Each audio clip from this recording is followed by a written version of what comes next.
लिए उसने परमेश्वर को पुकारा और परमेश्वर ने उसकी प्रार्थना को सुना। परमेश्वर ने उसकी आंखें खोल दी जिससे उसे पानी का स्रोत दिखाई दिया। दबोरा एकमात्र महिला जो मूसा और शमूएल की तरह भविष्यवक्ता और न्यायाधीश थी, जिसने इस्राएल को एक सच्चे परमेश्वर के आराधना की ओर लौटने के लिए आक्रामक रूप से नैतिक लगाम खींची।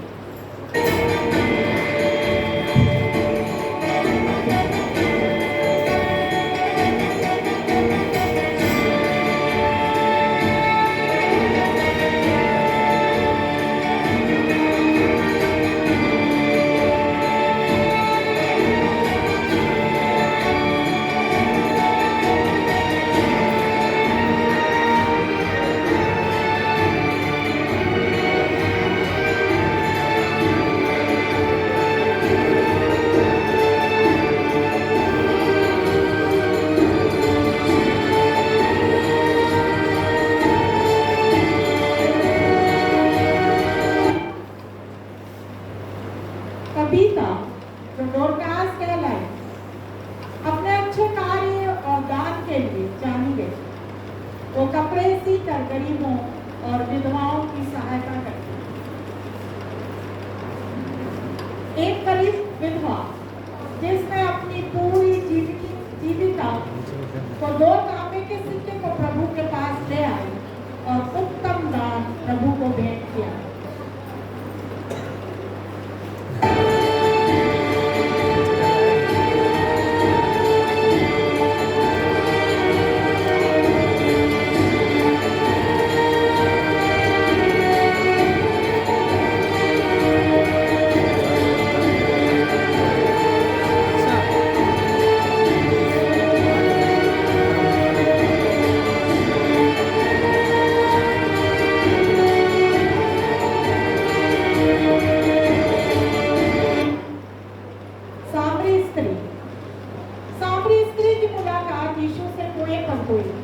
यीशु ने उसे जीवन के जल के बारे में बताया जो परमेश्वर के ज्ञान और प्रेम का प्रतीक है।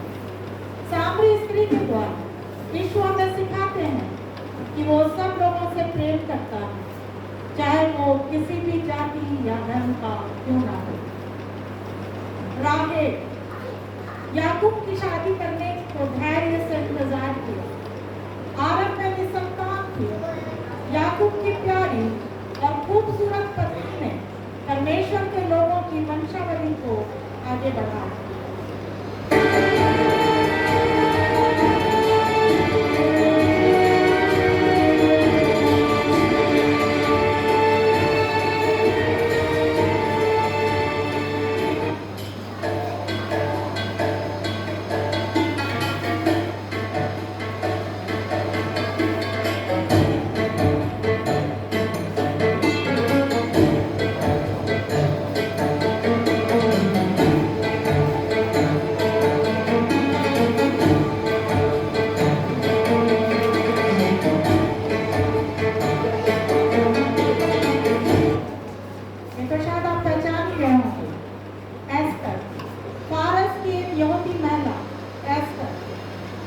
जो फारस की रानी बन जाती है और अपने लोगों के नरसंहार को विफल कर देती है, उसके अनुसार यहोवा पर भरोसा रखो, वो अपने समय पर तुम्हें प्रशंसा का पात्र बनाएगा।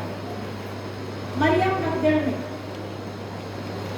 मरियम ने जटामासी का आधा सेर बहुमूल्य इत्र लेकर यीशु के पांव में डालकर अपने बालों से उसके पांव पोंछे।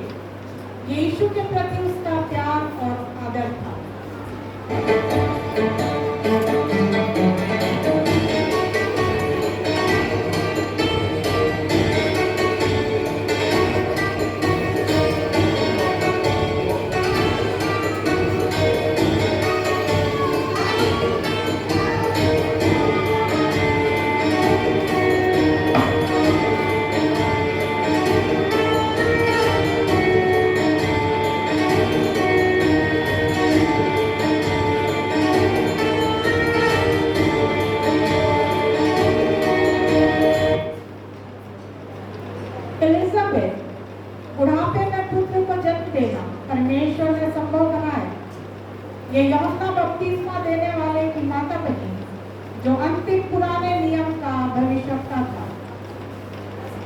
10 कुमारियों में से एक, वो 5 समझदार कुमारियां जिन्होंने अपनी मशालों के साथ तेल लिया, हमें ये बताता है कि हमें प्रभु के आगमन के लिए हमेशा सतर्क और तैयार रहना।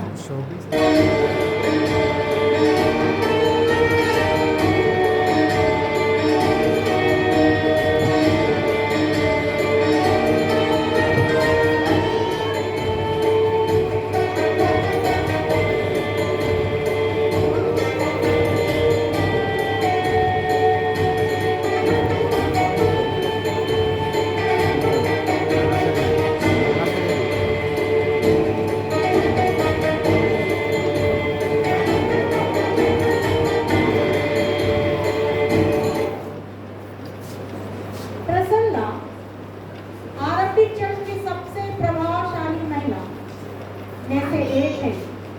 तंबू बनाने, आतिथ्य और धर्मशास्त्र में उसे महारत हासिल थी। वह महिलाओं का नेतृत्व करती थी। पतरस की सास, यीशु ने पतरस की सास को ज्वर से ठीक किया था और चंगा होने के बाद उसने यीशु और उसके चेलों की सेवा करके अपना आभार प्रकट किया।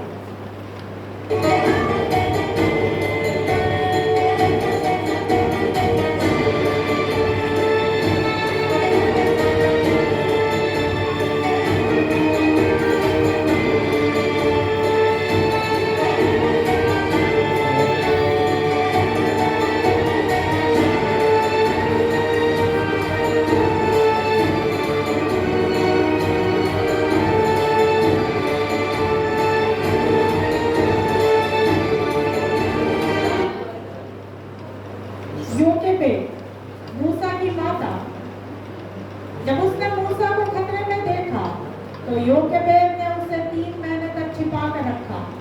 फिर उसे नील नदी में एक टोकरी में डालकर बहा दिया, जो आगे चलकर इस्राएलियों की गुलामी से छुड़ाने के लिए चुना गया। मरियम, यीशु की माता मरियम का जीवन उदाहरण है, जो ईश्वर के प्रति विश्वास और वफादारी के लिए जाना जाता है। डर और चिंताओं के बावजूद उसने ईश्वर के वचन पर भरोसा रखा और ईश्वर की इच्छा के अनुसार समर्पित हुई।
माता है।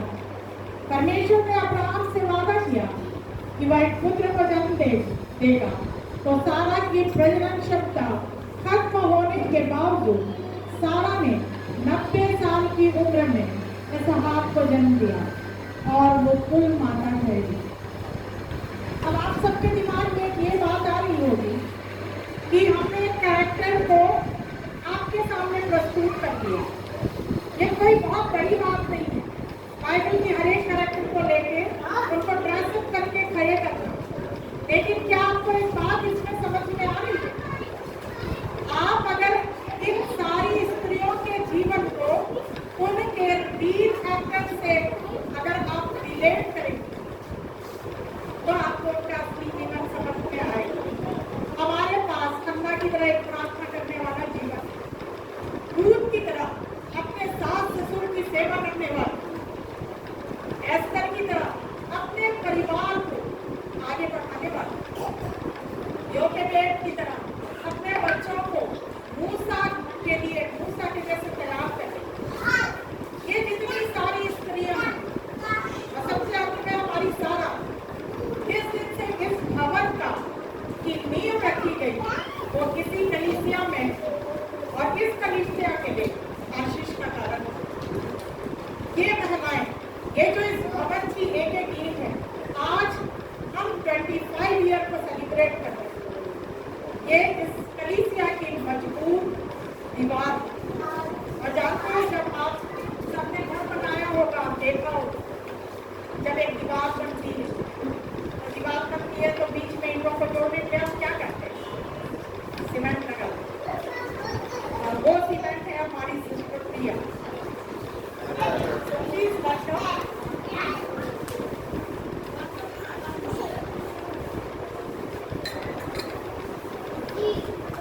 तो वो काम करना चाहिए।